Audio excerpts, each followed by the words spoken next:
CENTURA is a Roblox game that was created on February 5th of 2022. It originally was a game that simulated a World War I-like style war between two nations, Corvius and Cetus, in the ripe old time of 1908 to 1912. It is also a prequel to the developer's other game, Dead Ahead, which takes place in 1948. CENTURA is honestly a game I fell in love with because of how intense it can be and how depressing it is as well. So today, let's talk about it. Before we get into that, if you want to make your time in the trenches a little easier, I suggest you like and subscribe so that you got entertainment down here.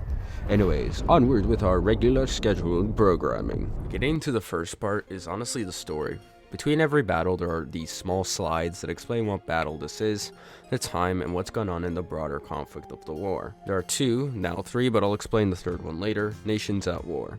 Corvius and Cetus. Corvius is the aggressor in this war, and Cetus is the defender, and they are fighting over the region of south of Corvius. Originally, this was Corvius' territory, but Cetus took it in a war before the 1900s. Now, Corvius has come back for revenge in a war that is very similar to World War I. From 1908, we see the beginning of a war in a valuable mining town of Blackton that was struck unexpectedly by Corvius in an attempt to take back their southern region from Cetus. In 1909, Battery Q takes place, which is the introduction of the most annoying troop in the game, being armored cars. At the beginning, when we see some aspects of trench warfare due to dugouts and trenches being built, though not in a mass scale. By 1911, Capri Valley is all in on the aspect of trench warfare. By 1911, Cetus has begun losing the war as they don't have enough manpower in the military, with most of them being in the Navy. Capri Valley is the second hardest map to fight on due to how long the trench war is, as it's full with flame troopers, artillery firing indiscriminately, killing both sides, and soldiers trying to clear out the trenches one by one in a very slow and intense battleground. By 1912, the war has turned in favor of Corvius as Mons Planus is fought, but not by Corvius and Cetus, but by a new player and the third player in the war, Antares, a nation that is to the south of Cetus. Antares allied with Corvius to fight Cetus, and they joined the war, bringing more stress on Cetus. By the end of the battle, Cetus officially surrenders and is annexed by Antares, with the southern region returning to Corvius. However, the navy of Cetus mutinies against Antares, and the Battle of Whitemouth Estuary begins, where the Marines progressively attempt to secure locations on the coast, but it is all for naught. As Cetus is secured, and the war ends, just as a new one begins, but that has yet to be released. The story, while short and not at the head of the game, is certainly nice. It indicates how we go from a town and kind of urban fighting to trenches, to what is ultimately a last stand by Marines in a desperate attempt to fight back. It's also indicative of how Cetus, no matter how many battles they win, will, in the grand scheme of things, always lose. It brings back the whole idea of the saying, you might have won the battle, but not the war, as it's never presented on whether or not Cetus or Corvius win any, but rather the battle is presented as a simple footnote in the story, as no matter who wins, the war was already determined. Also, the small evolution from text is an important thing to note. In the first battle, it only has infantry and the classes that one can choose, which is good as an introduction to players. However, Battery Q introduces armored cars and artillery, with artillery being present in every battle except Whitemouth, I believe, which is a good progression of difficulty for players to follow, but also is telling of the technology at the time, with weapons evolving as the war advances. It's a nice touch knowing that the world isn't stagnant technologically, but is continually evolving and becoming more complex with every battle and fight. But enough about the story, let's get into the gameplay, considering that is a whole different animal that we gotta cover. While the story is compelling, the gameplay is honestly really where this game deserves a lot of respect. It runs really smooth and looks nice aesthetically. For as good as games similar to CENTURA are, like Shell Shock, one issue I don't really like is how overly gritty the characters look, as it adds realism, sure, but sacrifices mechanics or how those mechanics works, such as crouching and gun mechanics. Here though, the characters are very obviously Roblox characters, and they're simple but effective at displaying a lot of the realism that they want to use. For gameplay, the game goes off of different modes, which differ, as in Blackburn and Battery Q, they are considered domination, where both sides want the other score to go down to 0, and in the two trench maps being different, as they require all points as seen on the maps, to be taken by one team. The last one, White Mouth, is a bit of a hybrid, as Cetus has to get their score to 0 and Antares has to wait out the time, being the only map currently to feature a mix of both. The most lengthy and intense battles go on with the trench maps, as they're the most difficult to advance in, but also the most fun, and there's other mechanics that up the difficulty for it, especially such as classes, where a player can choose any other class ranging from rifleman to assault class to medic to flame trooper and officer. There are several classes that you can choose that up the difficulty for every single battle, but might make it easier for others. As mentioned previously, all have indiscriminate artillery that will be used at certain points, which will eliminate everyone. No one is safe anywhere, not on no man's land or in the trenches. You have to battle your way to success in these maps, and death is almost always a guarantee, whether that be from an enemy or the artillery. You will almost always be guaranteed to die in a map at least once. For every kill, you get points, and can use these points to buy items like grenades, wire cutters, dynamite, etc.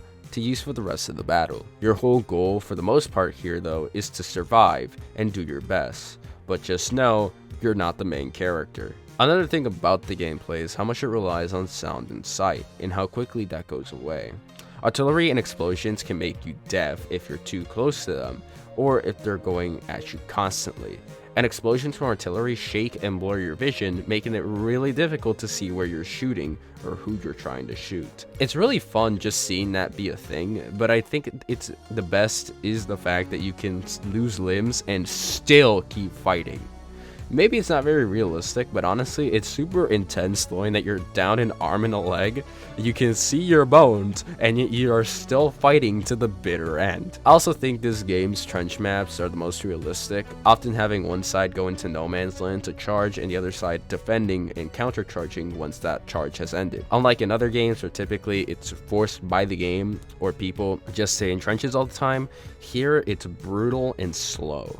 The slowness of the maps make any push intense, as even if it's just 1 point, it's a big deal to take it and can shift the tide of the battle in favor of any one of the 3 nations. Overall, the gameplay is intense but entertaining, and the maps keep you hooked for a good while. At the end of every battle though, I think is the most hard-hitting part. Once the game mode ends, there's a simple announcement of who is victorious and the saying, "Only the dead have seen the end of war," with a death count being displayed afterward. This hits, considering that there's no cheery or depressing music for the side that has won or lost. There's no MVP or kill streak showcase or play of the game. There is no pride in the victory being announced. No. It is just a simple announcement and a death tally. I really like this, and it's done in other games, especially, as I mentioned previously, Shell Shock, where it is also done with them talking about how every soldier was a man with a story, a family, a life, etc.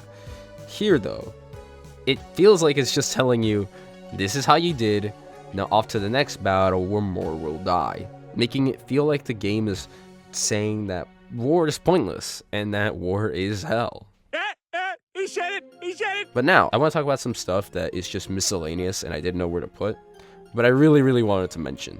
This is a miscellaneous section where I just want to speak my mind on a couple things. The first part is, I like the fact that there is a book series for this. I just found out that this exists, but the fact that it exists and works to build up the world of CENTURA is honestly really cool. I like the attempt at world building, and it really hits kind of also from what I've read, right? Being that there are characters within this. It's not just some unnamed soldier that is fighting, but genuine characters that seem to have relations with one another. So it might make it even harder when one of them dies, or when they have to go to war, because you are sympathizing with people instead of these faceless soldiers or your own soldier that you play in the game. Also, the fact that in Blackburn, this is going back to the game, which is the 1908 map, has civilians, and apparently a girl who is just crying behind boxes. I'm pretty sure you can kill her, which this makes it a really good point very early on, that if you do that, or if you don't, there are no good guys within the actual story. just soldiers that are going to die and kill for an objective. Last point I want to mention is the new map being Whitemouth Estuary. I really like how it's a last stand from the Cetus Marines as they're desperately trying to fight back.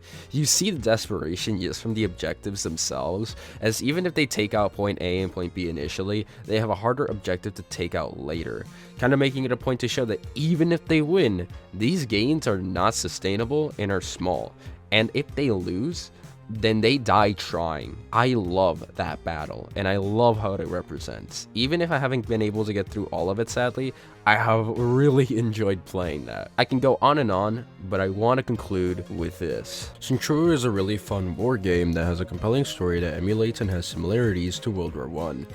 It's a game that is brutal and can be a long game to get through, but the intensity within the game is honestly a fun experience to have.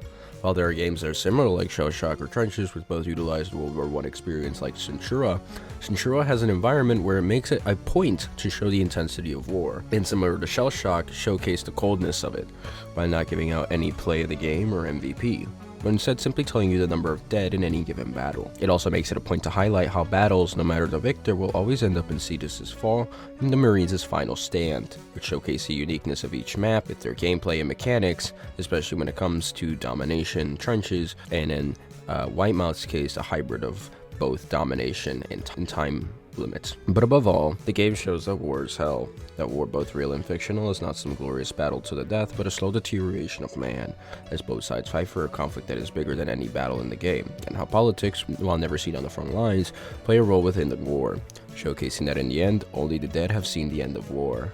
And that's why I really like CENTURA as a game.